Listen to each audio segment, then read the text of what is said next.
아주머니, 회장님이 돌아가셨어요. 그 한마디에 손에서 쟁반이 떨어졌다. 컵이 깨지는 소리보다 가슴이 먼저 무너졌다. 숨이 막혔다.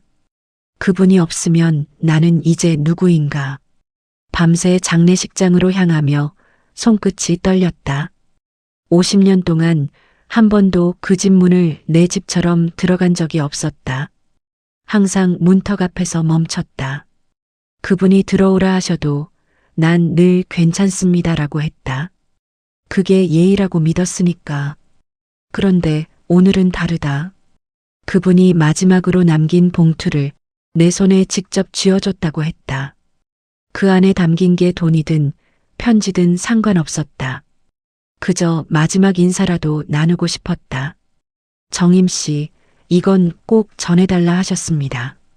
봉투를 받는 순간 손이 떨렸다. 내 이름이 회장님 입에서 마지막으로 불린 이름이라니. 나는 울지 않았다. 아니, 울 수 없었다. 눈물이 흐르면 그분이 더 멀어질 것 같아서. 그날 밤 장례식장 불빛 아래서 혼잣말을 했다. 회장님, 저는 이제 어디로 가야 할까요?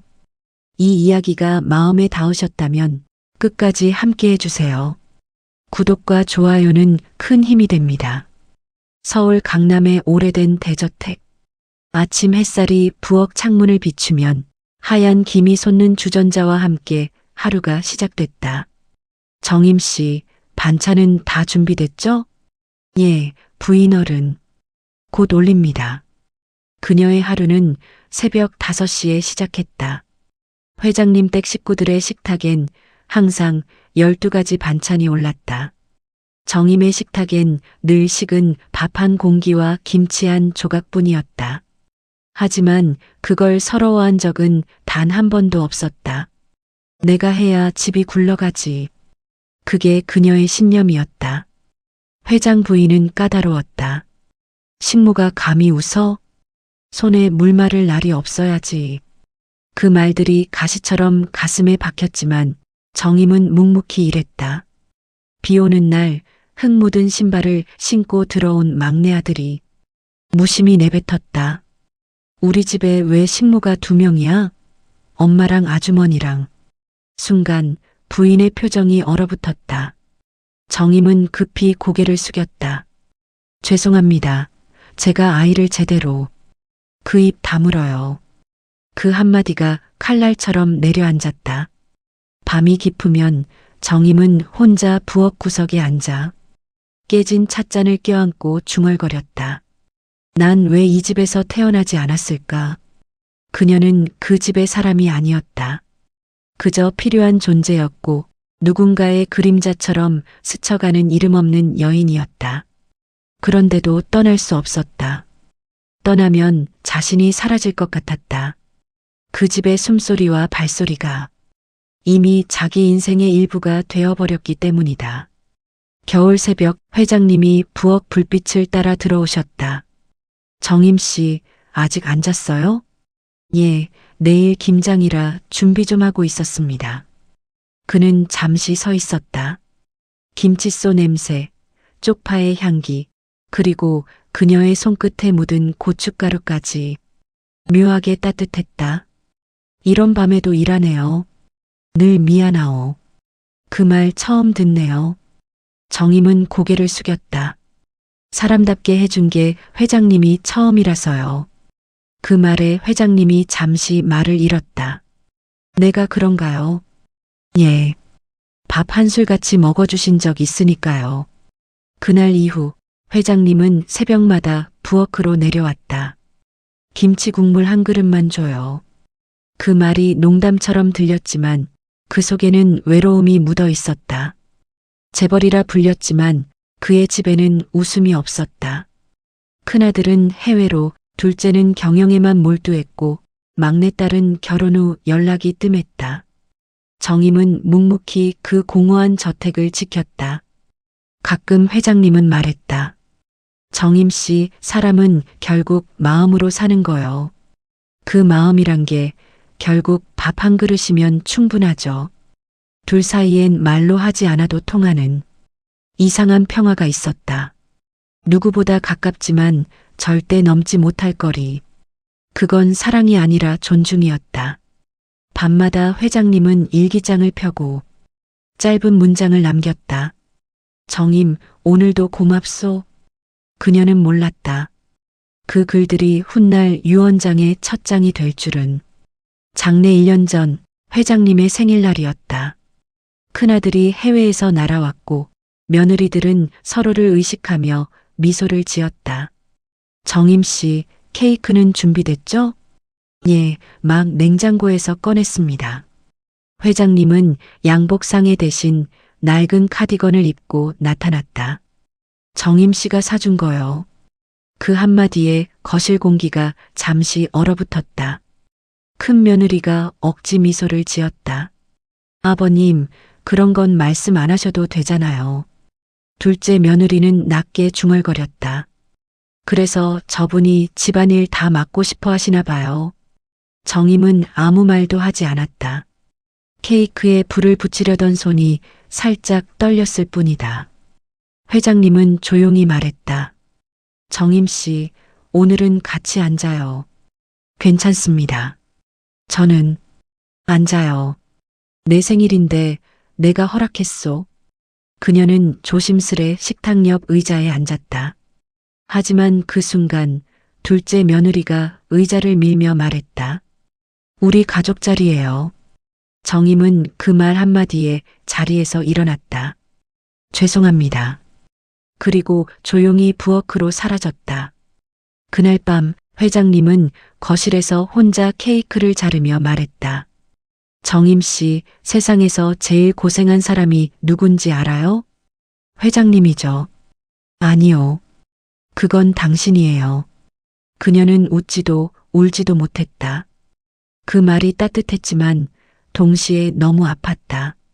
이날 이후로 회장님 댁의 공기는 조금씩 변했다. 눈빛이 달라졌고 뒷말이 생겼다. 식모가 주인 노릇하려 한다더라. 회장님이 유산 일부를 넘길 거래. 그 말들이 소문이 되어 회장님 귓가에도 들어갔다. 그는 한동안 침묵했다. 그리고 다만 짧게 말했다. 정임 씨, 혹시 떠날 생각은 없죠? 그 말 너무 서럽네요. 그 대화는 서로의 신뢰가 처음으로 흔들린 밤이었다. 초여름 저녁 회장님이 정임을 서재로 불렀다. 창밖에 매미가 울고 탁자 위엔 봉투 하나가 놓여 있었다. 정임 씨, 여기 좀 앉아요. 예, 회장님. 그는 잠시 말을 고르더니 조용히 봉투를 내밀었다. 이건 제 마지막 정리요. 정임은 봉투를 받지 않았다. 저한테 이런 걸 왜? 그녀의 손이 떨렸다. 이건 너무 큽니다. 당신이 내 인생의 절반을 버텨줬잖아요. 돈보다 큰 걸 줬소. 정임은 아무 말도 할 수 없었다. 고마움이라는 말조차 그 순간엔 죄처럼 느껴졌다. 며칠 뒤 회장님은 쓰러졌다.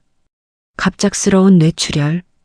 병원 복도에 모인 가족들은 서로를 노려보았다. 아버지 옆에 마지막까지 있었던 사람이 누구죠? 정임이라는 가정부라던데요.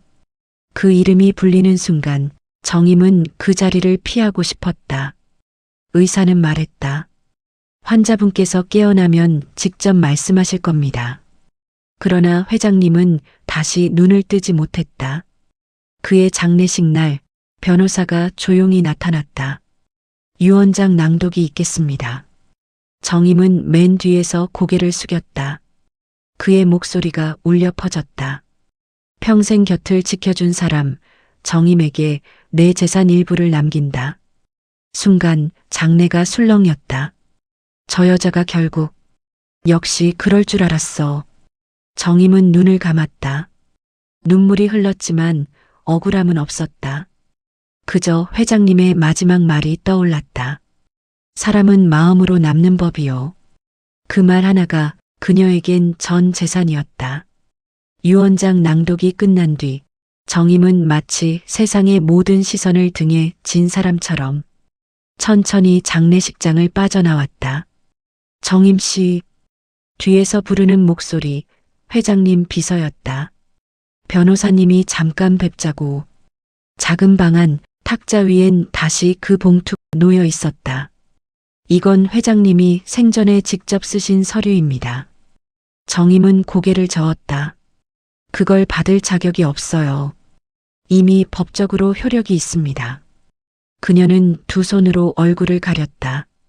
눈물이 흘렀지만 슬픔보다 두려움이 앞섰다. 며칠 뒤 뉴스가 터졌다. 회장 유원장 논란 식모에게 거액 상속. 사진 속 정임의 얼굴이 흐릿하게 잡혀 있었다.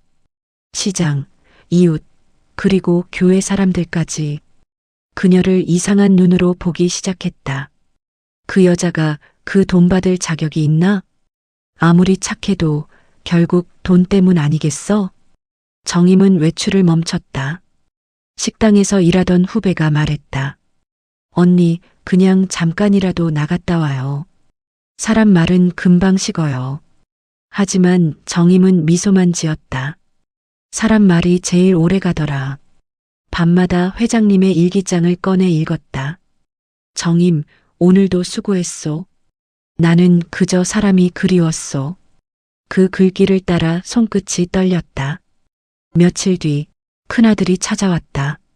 어머니가 아니고 정임 씨.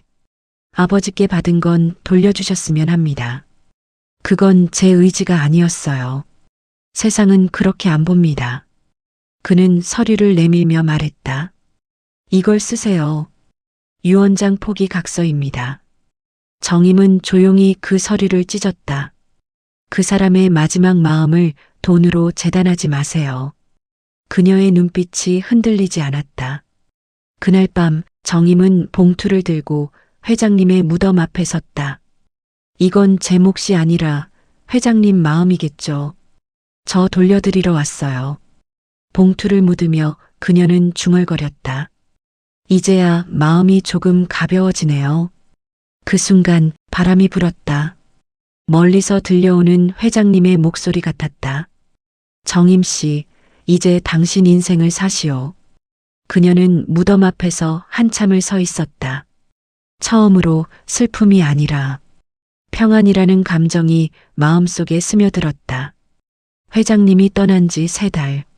세상은 여전히 떠들썩했다. 하지만 정임의 하루는 조용했다. 그녀는 도시를 떠나 작은 시골집을 얻었다. 텃밭엔 상추 몇 포기, 그리고 회장님이 생전에 좋아하던 국화꽃 한 줄기. 이젠 이게 내 요양원이지. 그녀는 웃으며 흙을 만졌다. 손톱 밑에 묻은 흙이 오히려 따뜻했다. 며칠 뒤 낡은 우편함에 한 통의 편지가 꽂혀 있었다. 장학사업 안내문. 편지를 연 순간 정임의 눈이 커졌다. 회장 유언에 따라 정임 씨 명의 장학재단 설립이 진행 중입니다. 그녀는 숨을 고르며 중얼거렸다. 또 저 사람의 일. 하지만 이번엔 울지 않았다. 며칠 뒤 기자들이 찾아왔다. 정임 씨, 유원장 논란 이후 어떻게 지내십니까? 그녀는 웃으며 말했다.